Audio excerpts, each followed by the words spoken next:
as David's face shifted, a mixture of surprise and disbelief clouding his features. He stood there, frozen in place, as though the accusation had hit him harder than anything I'd ever said before. I could almost see the gears turning in his mind, trying to make sense of what I just asked him. But the silence was unbearable. "Are you seeing someone else?" I repeated, my voice breaking as I said the words again, forcefully this time. There was an edge of desperation in my tone that I could unmask. He opened his mouth to respond, and shut it again, like he was struggling to find the right words. His hesitation felt like a confirmation, and my heart sank even deeper. "Please, just tell me," I whispered, the anger slowly being replaced by a deep, hollow ache. "I deserve to know." David shook his head, rubbing his face with both hands, clearly overwhelmed. No, I'm not seeing anyone. That's not what this is." But his words only made me angrier. They felt like an excuse, another evasion, another way to avoid telling me the truth. He wasn't looking me in the eye, wasn't giving me a straight answer. Every part of me screamed that he was hiding something, and whatever it was tearing us apart. "Then what, David?" I shouted, my hands clenched into fists. "What is it? You're gone all the time. You barely speak to me, and now I find out your car's been parked at someone else's house? What am I supposed to think?" My voice cracked with the weight of all the weeks of confusion, anger, and fear I had bottled up. He took a step toward me, his eyes pleading. But I stepped back, refusing to let him get any closer. I didn't trust myself to stay calm if he tried to brush it off again. "Sarah." His voice was soft, almost broken, as if he didn't know how to explain what he was about to say. "I swear, it's not what you think."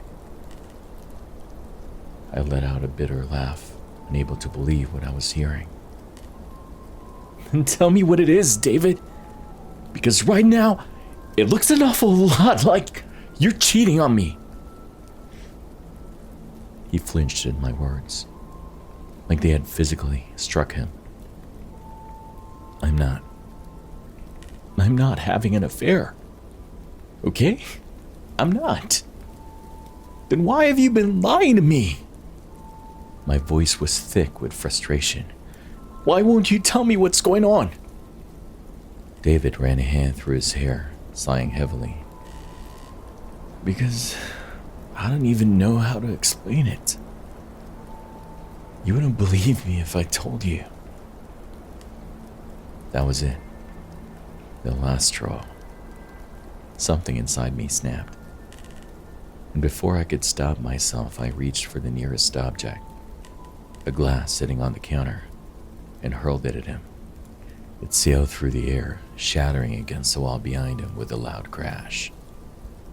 "Don't give me that!" I yelled, grabbing another glass, this time aiming it directly at him. "You don't get to play the victim here, David. You don't get to keep me in the dark like this and then act like I'm the one who's being unreasonable." To my surprise, he caught the glass effortlessly, like it was nothing. His reflexes were quick, unnaturally quick. He set the glass down on the counter, trying to stay calm, but I wasn't having it. I grabbed a plate next, ready to throw it too, but he stopped me, grabbing my wrist before I could launch it across the room. I pulled away from him, my chest heaving with anger. "Don't touch me," I warned, my voice low and dangerous. "Don't you dare touch me." David took a step back, his hands raised in surrender. "I'm sorry, okay? I know I should have told you sooner. I didn't know how. His words were starting to wear on me. The same vague apologies, the same empty promises. He still wasn't telling me the truth. And it made me furious. I've been trying to understand you, David. I really have, I said, my voice trembling with emotion. But I can't do this anymore. I need to know the truth. What is happening to you? Why have you been acting like this? He looked down as though the floor might offer him some kind of answer. When he finally spoke, his voice was barely above a whisper. I'm not who I used to be. I stared at him, my heart pounding in my chest. What are you talking about? I'm changing, Sarah. Ever since that bite. My breath caught in my throat. The bite. I hadn't thought about it in weeks. Not since he's downplayed it as nothing serious.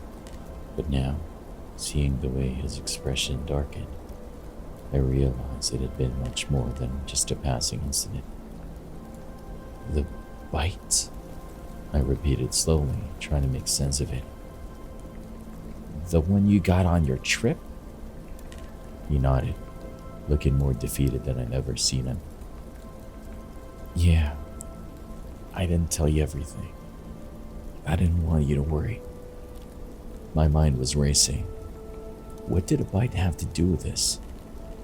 It didn't make any sense. David, just stop, I said, shaking my head. Stop with the excuses. I don't care about some bite. I care about why you've been lying to me and why you're keeping secrets. But he wouldn't let it go. It's not an excuse, Sarah. It's the truth. After that bite, things started happening to me. Things I can't explain. I stared at him, trying to process his words. This couldn't be real. It sounded insane. I've tried to ignore it. I tried to fight it, but it's getting worse. And I couldn't keep pretending it wasn't happening. The bite, his strange behavior, the late nights, the secrets. What was he saying? Sarah, he said, his voice breaking. I'm not the same anymore. I don't even know what I am. And for the first time, I saw the fear in his eyes. The fear is something you couldn't control.